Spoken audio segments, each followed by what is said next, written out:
Geek Tank Radio on 98.1 The Max. Welcome, everyone. We are the Geek Patrol, and our microphones don't have a stun setting.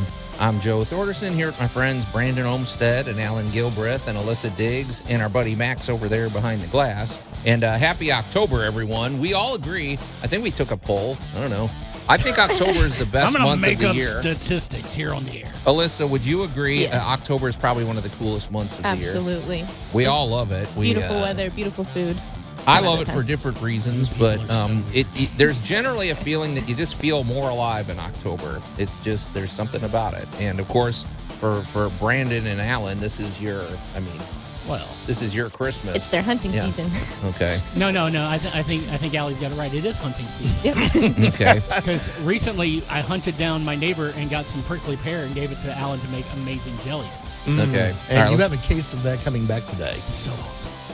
And apparently, Forged in Fire. We're going to talk about that. I don't know we don't talk about that very often, but it's pop culture. We're talking about it today. And it's very geeky. It ties in. It is seriously geeky. It's one of those things where you can see me and Alan become school children when we talk about it. Yeah. No, it sounds interesting, and it seems like something our SCA friends would care about. So. Big time. But before we do that, I guess this was more out of a sense of duty. Or misplaced delusional trust. But I went and saw Joker 2, which Joker Folie à Deux. I'm the only one that's seen it, right? You are the only one who's seen it. Do you guys care about spoilers? I believe that out of this group, you're the only one that had any intention to see it at that point. Yeah, well, I'll get around to it. I didn't want to see. I mean, I've spoken in the past about my feelings about like the Pirates of the Caribbean, what do you call it? Franchise and everything. They should have just left it at one movie. It was perfect. Yeah. Leave it alone. And everybody agrees there was no reason to have a sequel. I call the first Joker movie a legitimate masterpiece. Yeah. I love that movie. It was very good. Very thought-provoking, and if you ask 50 people what that movie was about, you'll get 50 different answers. Right, because it genuinely does like kind of pry into your own psyche. Right. It makes you look inward, which is never a fun thing in a theater. Yeah. But and then they announce it's a musical, and we saw the trailers, and it's like, okay, there was nothing about this that looked appealing to me, but I saw it anyway because I was like, well, it's kind of like you said this before, Brandon. You went and saw what are those two movies that weren't very good that everybody? Oh, The Crow. I've seen a lot of them. And whatever. And you said you can still get something out of a movie if it's not good, but I thought, well, it can't be a terrible movie. I'm going to see it anyway, but I don't know. I still don't really know how I feel about it. This is the way I would describe my experience. It was very well made, still very well acted. It's really great cinematography. It's very different, but it reminded me of my experience with looking at like Picasso's artwork. To me, Picasso is very interesting to look at, but I feel nothing when I look at it. Ooh, does that make sense? Yeah. Like literally, it's like, oh, okay, that's unique, that's different, but I don't care. It doesn't stir you emotionally. Well, here's my question for you involving Folie à Deux. Is did you see what others might like about it, or was it genuinely one of those?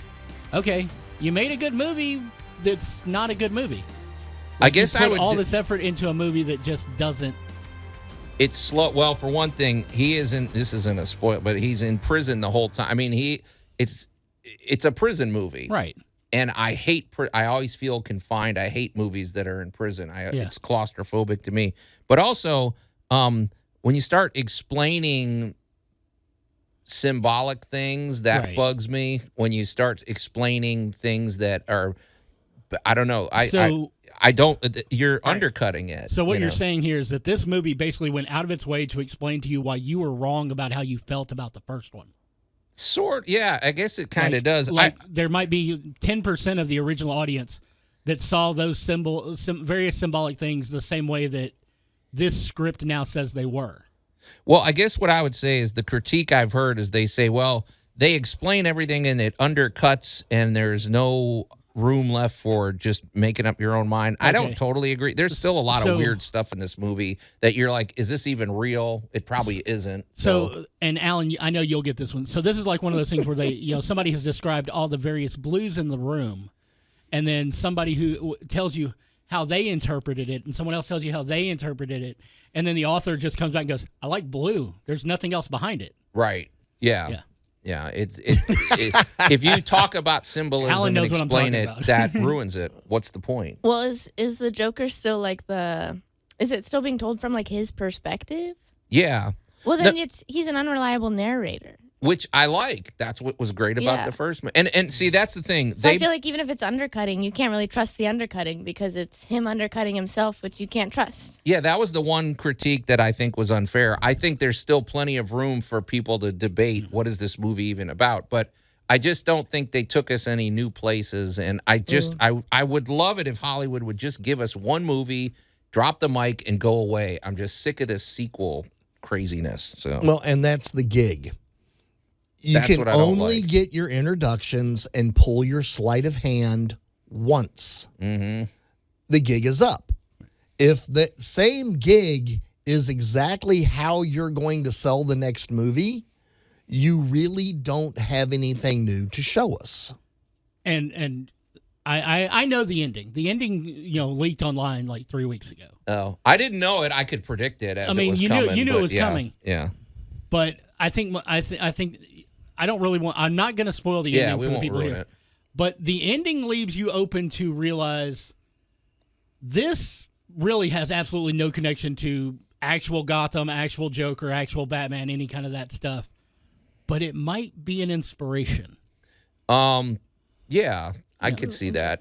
It's really well made. The actors do a great job. I think Lady Gaga's great. I love her. Joaquin Phoenix. I don't know what it is about her. You could have the camera just on her face, just sitting there looking, and for some reason, she's compelling. Yeah. She's just got a really She's got a interesting presence. face. She's very well articulate in her eyes. Yeah. I'd say for what she did. No, I mean, there's a lot of things I like about this movie too. It's kind of weird. It's almost I like wish it didn't exist, but it's like there's a bunch of clips that you find worth the admission, but when in the overall, this movie didn't have to exist. no. And I wish Hollywood would just learn its lesson. But Well, we also wonder if Maybe Todd Phillips is well, yeah. From here on out, let's just get a whole bunch of Late Night with the Devils. okay. Bingo. There you go. You're listening to Geek Tank Radio. We're going to take a quick break, and we'll be right back. You're listening to Geek Tank Radio on 98.1 The Max. They can name every member of the Green Lantern Corps in under 60 seconds. The Geek Patrol is back. With caffeine, 45 seconds. And welcome back to Geek Tank Radio, everybody. I'm Joe Thorderson, here with my friends Brandon Olmstead and Alan Gilbreth and our buddy Max over there. I'm sorry, and Alyssa Diggs and our buddy Max over there behind the glass. If you're just tuning in, we were talking about my experience watching Joker 2. I'm not ripping it to shreds like a lot of people. It's really well made. It's a very quality movie, and maybe some people out there will really enjoy it. It's just that the majority of us feel that it was an unnecessary movie that I don't know. I don't know what it set up. I don't know what it did, but it would have probably been better to just leave it alone. But I did have a question. Okay. Because but also there's now people are starting to talk about not necessarily the movie, but why it was made, what Todd Phillips' motivation might have been, and all that. But before we do that, I got a question. Okay. They did this twice in the movie, and this is I don't know how much of a spoiler, but they said the state of New York versus Arthur Fleck. And I said, wait, what? New Gotham City is in New York? And then I was like, what if this is totally delusional and Gotham City is just made up in his head? They said it twice. They said the state of New York. Yeah. Well, Well, is Gotham City in New York? No, Did I it's- miss something? Gotham City is in New Jersey. It's across the bay from New York. You can see the Statue of Liberty from Gotham City, but Is that canon? I never knew that. no, that's canon. Look, I never knew that. there are driver's licenses in the Batman comics that literally refer to Gotham City, New Jersey. Really? Yes, I never knew it's that. been- That's. there's I thought it was actually- just somewhere and mythical. there's a genuine atlas of the DCU that they put out back when Julie Shorts were still EIC, and it shows that Gotham is across from New York. You've got like Chicago is near is just outside of just like 20 miles from Metropolis kind of thing. See now okay, go ahead. I was just going to say, of course, it's New Jersey. Well, why do you always rip New Jersey? He's trying to isolate our New. But But I didn't know that because I mean, in Zack Snyder, he makes Metropolis literally across the bay from. Yeah. So I didn't know that was hard and fast. So Yeah. I thought there was a clue Now, there, but I mean, guess when not. it all comes down to it with comics, there's always that whole, well, we can change whatever we need when to suit our continuity and all. And of course, cinematic universes step outside of that. But I think that you may have a point there that this. But at the same time, just because he's from Gotham doesn't necessarily mean that his crimes were committed there. If he committed the murder on the subway in New York, he would be tried in New York. Well, that's a good point. Yeah, but I mean, after I heard that, I started looking at everything like the arm patches on the guard's shoulder and I was looking, and sure enough, everything said Gotham City on it. So, but anyway, but you guys think there may be other nefarious things going on here that Todd Phillips could have? I wouldn't necessarily call nefarious so much as maybe a little bit of subterfuge. My theory is basically this: it's like Todd Phillips was on a contract with Warner Brothers to do 3 films. One of those films, I didn't know that. One of those films was was what he did with the Joker. Joker made so much money that Warner said, "Yeah, well, your next picture for us is going to be Joker 2." And he whether he had a plan for it or not. He more than likely did not want to do that movie. It was, in fact, at one point, I believe when that movie came out, he said it would be a one-time standalone movie. And when they throw, well, we made all this money, you're going to have to it's $90 billion. You're making a sequel, and it's like, oh, you think so? Well, I'm going to give you something so off the mark that you never want to ask me to make another movie. You might even cut the contract for that third. Sorry, one quick thing. How is it that it seems almost universal? These guys that run studios, they are not artists. They don't care about story and the culture and everything. It's all about money. It's all about money. And it just undercut, man. It ticks me off. Well, you know my feeling about David Zaslav. Yeah. A guy who, a bean counter. Well, no, I'm not even going to call him that. He has all this debt that he's trying to cut costs to get rid of all this debt, but he still manages to somehow give himself this giant bonus that is so much more than any other streaming CEO. Yeah. Well, I'm going to throw in the extra. So we make the first movie. I have my issues with it, but the movie makes a gajillion dollars. Right. Makes the money. Makes its bank. And you don't want to do the next movie. So instead of turning in a terrible movie, because your ego won't let you do that, but what if you just don't argue with the studio? And you give them what they want. And every time one of them in the little tight tie calls up and says, it'd be really cool is if you had, this. Musical numbers. Why don't you do it like this? And if you're really ticked and you don't want to be there, you just don't argue. Yeah. And deliver the film exactly the way they want it. And that would also more or less prove your artistic point that, really the gig was up. Yeah. I don't know. It's a very, like I said, it's a very well-made movie, but there's definitely suit influence you can see in this thing. And there's a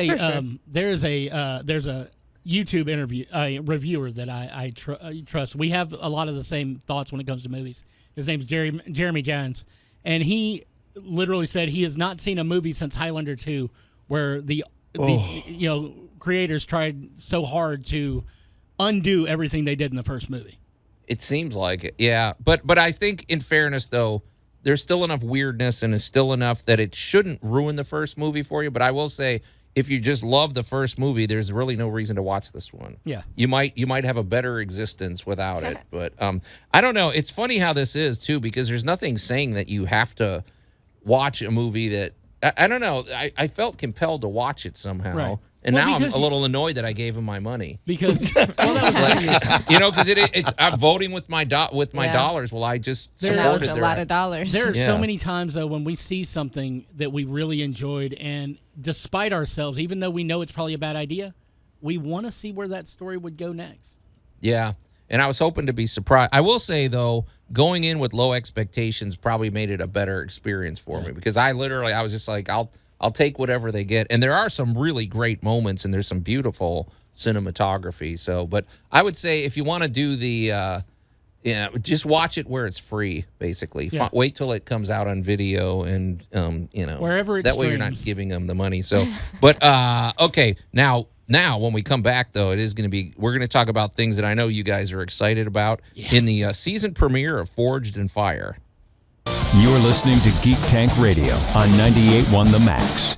The Geek Patrol is back. I didn't steal it. I made that item. Made it with the magic that I stole. And welcome back to Geek Tank Radio, everybody. I'm Joe Thorderson here with my friends Brandon Olmsted and Alan Gilbreth and Alyssa Diggs and our buddy Max over there behind the glass. And if you're just tuning in, we were talking about Joker 2, naturally. But also, Forged in Fire season premiere came out. We're going to discuss that momentarily. But Brandon, you bought something, and I am burning with envy. I think I have to get this as well. But, well, I hate to tell you this, but at the moment it is completely out of stock from Umbrella Home Entertainment. Okay. But I have put in an alert so when it comes back in stock, I can let you know so you can get yours. Yeah. And that is the Night Owls Fan Club. Now, if you're a fan of Geek Tank Radio, you know that we are big fans of our friend David Dastmalchian, and he put out a movie this past year called Late Night with the Devil. Came out like a limited theatrical engagement back in March. Yeah. And it has hit Shudder, and it tells the story of Jack Delroy's final broadcast with his Night Owls, TV show back in 1977.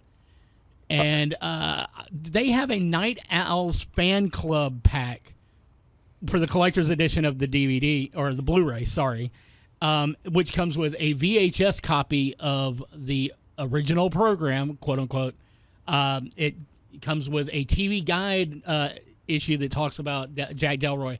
It's got a miniature copy of the Conversations with the Devil book that is promoted in that episode of Night Owls, which is actually a behind-the-scenes look at everything that they did with the effects on Lily. It comes with interesting. art cards. It comes with a poster, and it's genuinely it's a great package deal if you're a collector, and especially if you're one of these people who have gotten really into collecting these VHS copies of horror movies that have been put out in the past 10 years, because it comes with a archived edition of the 1977 broadcast of Night Owls Halloween special, as would be collected by the Grove, which is the secret society that they discuss in the opening and later on in the actual, climax of the movie. Oh my God, it's just so great. I mean, you start going through the TV guide, and it's even got the TV guide crossword puzzle, but somebody's filled it out.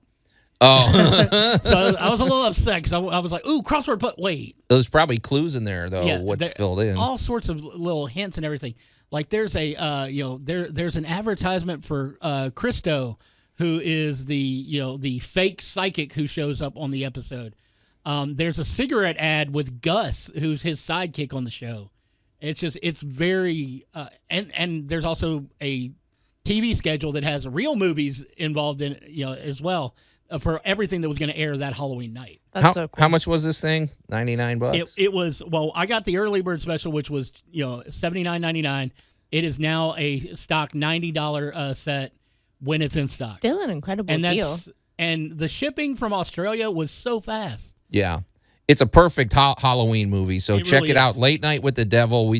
Really, it's in my top 10 movies of all time. It's great. So, but let's shift gears. I know you guys wanted to talk about Forged in Fire. Oh, there you go, Max. This seems like something you'll care about, Max. I mean, Why do you think I played the sound? okay, but I in full disclosure, I haven't seen this episode. But go ahead, because this sounds like something So I got to set the scene. I call Alan the other night, and I just I'm excited because it's been a good night. Things are going good. Went good at work. It's been my birthday week. It's been great. And I call Alan like a little 5-year-old kid going, "New episode of Forged in Fire. They're doing siege weapons." And Alan was like, "Wait, what?" And I was kind of like, it's 11 o'clock at night. I'm like winding down. I'm getting ready to turn off the computer. All of a sudden, I hear air pain.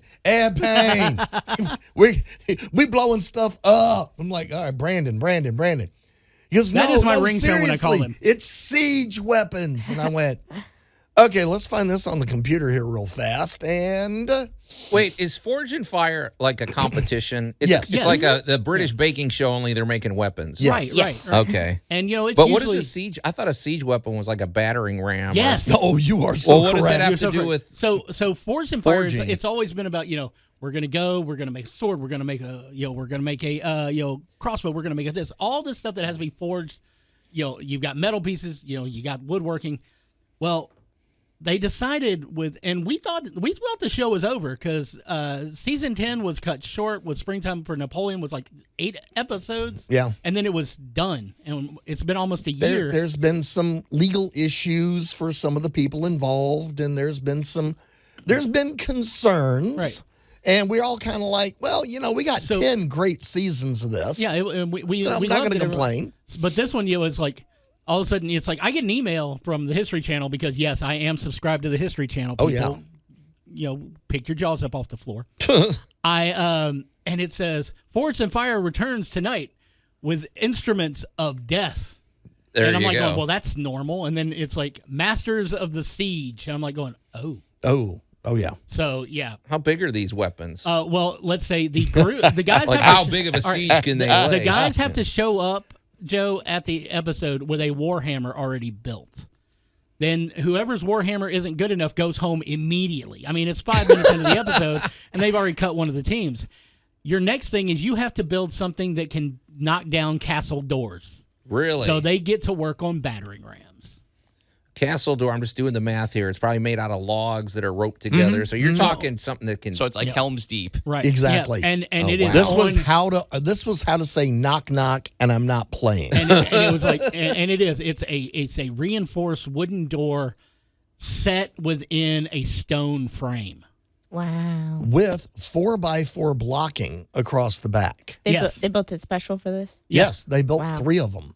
Did anybody use any scientific approach, like a different, did anybody use a different approach? Like I'm thinking, what if instead of a big blunt thing, they used something that it was very pointed or something that used cutting as a way to break through or something? Like the one who won that part of the competition used a wedge There that you they go. forged a metal head to so that they could just wedge through the door. Wow. The one though that went through the fastest, even though they used science. They used physics and geometry by making theirs taller. They put a point on it, and they lifted it up 2 feet higher than everybody else's and knocked the door down in 6 seconds. Okay, Dang. there you go. That's Science. You're listening to Geek Tank Radio. We're going to take a quick break, and we'll be right back. You're listening to Geek Tank Radio on 98.1 The Max. The Geek Patrol is back. I like being bad. It makes me happy. And welcome back to Geek Tank Radio, everybody. I'm Joe Thorderson here with my friends Brandon Olmstead and Alan Gilbreth and Alyssa Diggs and our buddy Max over there behind the glass. And it's if you're just tuning in, we were just talking about episode 1 of Forged in Fire. The I don't new know season. The new season. What, 11, Alan? Yes, season 11. Yeah. The challenge was to make siege weapons, and it's interesting. I didn't see the episode, but my mind, you were talking about what they had to break through, and in my mind, I was like, I wonder if they use pointed, instead of just a blunt instrument. And you said, the wedge got through there pretty good. Yeah. Did you have something, Max? I wanted to ask, is this sort of a crude yet correct analogy? When they're doing these Forged in Fire episodes, especially with the siege weapons, is it kind of like the Great British Baking Show where you have the signature challenge and then you have the technical, which is something that everybody has to do the same or quote-unquote the same, and then you have a quote-unquote showstopper challenge? Yep. Yeah, well, what you usually get with the special episodes is, you have to show up. They tell you, we need you to build this thing. We need you to do it in your style, and it needs to hit these parameters. And then you show up, they do the measuring, they do the testing, and then someone goes home almost immediately. Oh. then you get, a lot of times you'll get a thing where they'll tell you straight up, all right, sometimes you'll get, all right, we need this kind of weapon. Here are your various different types of forging tools you can use, blah, blah, blah. And, we need a functioning knife that can do these tests, and then they'll do that. And then your final one is you basically have to replicate a genuine weapon from history. So that's the technical challenge, shall we say. Right. And you know they'll mix it up sometimes. Like, you know, it'll be more about the technique, and then you can do your favorite knife in your style.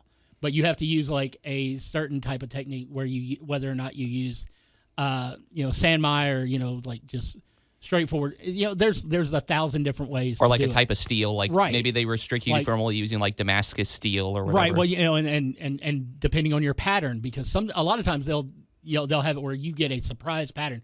Like somebody will have to do raindrop Damascus, somebody will have to do fold. Ooh. It's really interesting, and there's so many different ways they've had people do this over these years. And but this one was great because it was like, you know, we need you to build a battering ram using, you know, your mental expertise. And they were giving them like 10 minutes to you know, sketch out their design, and then so many hours to finish it off. But the final project in this was a ballista. Oh, yeah. Now, for those of you listening who don't know what a ballista is like what would happen if a crossbow had legs and steroids. In Rome. In Rome.